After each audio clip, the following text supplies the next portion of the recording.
Sorry, so the sun is right in my face, so I just want to keep this really short and brief. Basically, I tested out the Stella. This is the Stella by Monica Deo. Deo. Sorry if I butchered the last name.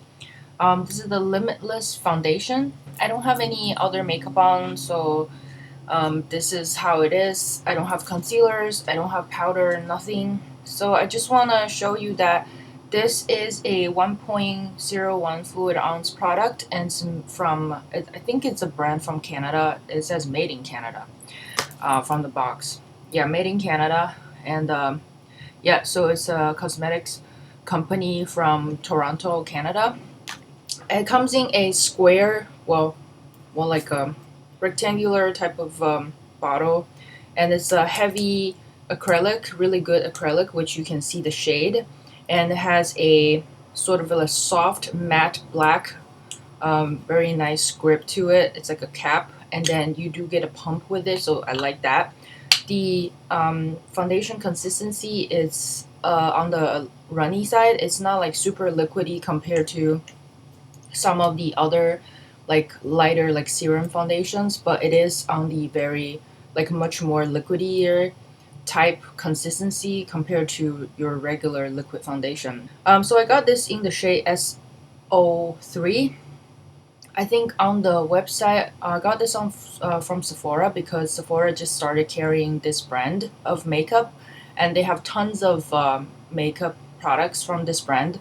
I was just interested in the foundation because I always like to try out different foundations from different brands, and I like the outside packaging. It's like holographic and inside as well. I think everybody's on a huge like iridescent and holographic kind of kick, so a lot of the companies makeup brands are coming out with like either holographic products or holographic packaging.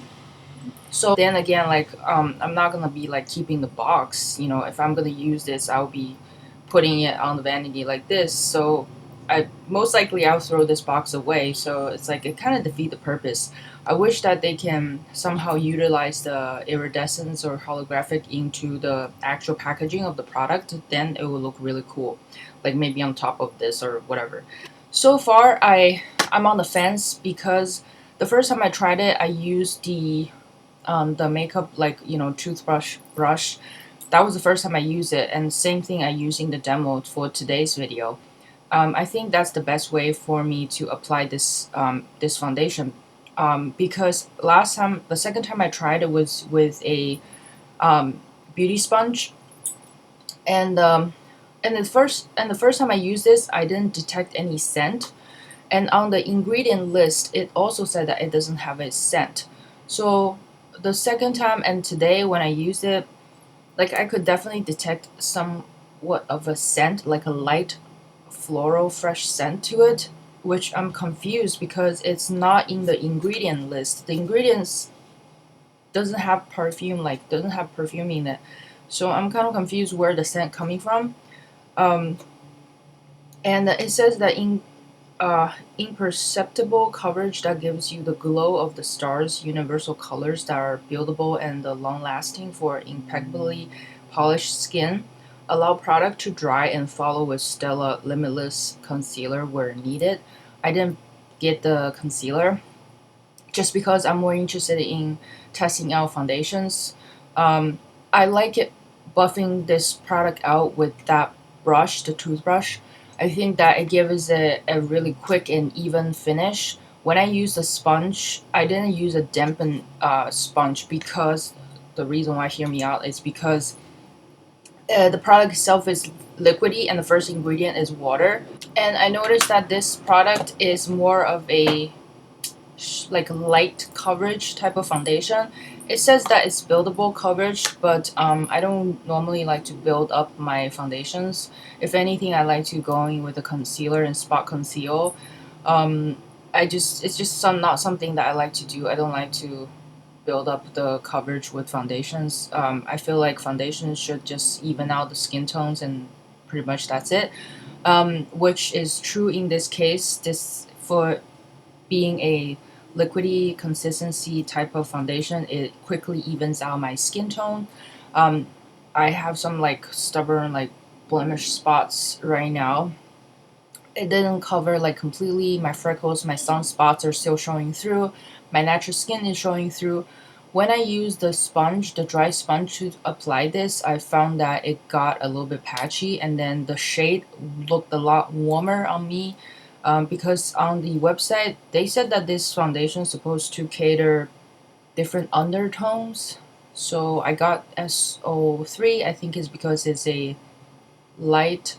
Um, I forgot the description. I think it's light with like beige undertone or yellow undertone, whatever.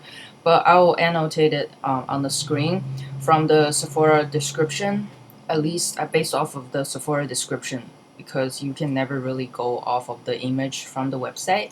So I got this, and I found that when I use the brush to apply this, it applies really nicely. It gives me a sheer type of like light sheer to light coverage, which is pretty good because it evens out my skin tone. So if I have a gooder, what the hell, if I have a better skin day, I think that this is all I need.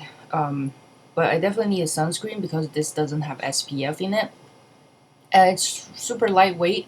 I don't know, again, I don't know where the scent is coming from because the first time I used it, there was no scent whatsoever, and the perfume is not listed in the ingredients. So I don't know where the scent is coming from now. I don't know. But definitely give a shake before you use it because it's very liquidy. Maybe I didn't shake it the second time I used it, and that's why it looked a lot warmer. But I still think it's because I apply with a sponge. So I don't know, maybe the dry sponge with the liquid, instead of buffing it out, I kind of like stamped onto my skin. It looked more concentrated, so maybe the color looks darker. But if I just use a brush, I really like this because it gives a really natural finish. The second time when I use a dry sponge and I applied it, I got so greasy. Like after maybe 2 3 hours, 2 hours, I think 2 3 hours, I got so greasy. And then after I think 5 6 hours, I took pictures. So I would put the pictures of the wear test on my blog, artofsign.blogspot.com. Um, I just got super greasy that day, and I wasn't even doing anything. I was just home working at home. I didn't work out. I didn't do anything. I was just like sitting in front of the computer working. So I got so greasy after just like 2 hours, which was crazy. And then it's not like it disappeared or anything. It just like I got greasy, like especially in the T-zone area. And it's cold again, so I think the heater is on, but that should make me drier.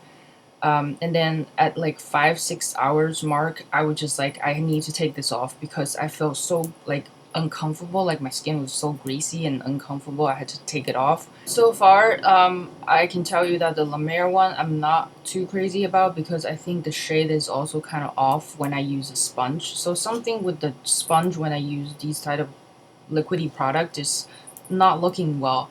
So I think I'm still gonna go back to the Tarte Rainforest of the Sea foundation because that's the super liquidy foundation that look the most natural and works really well with brush and sponge.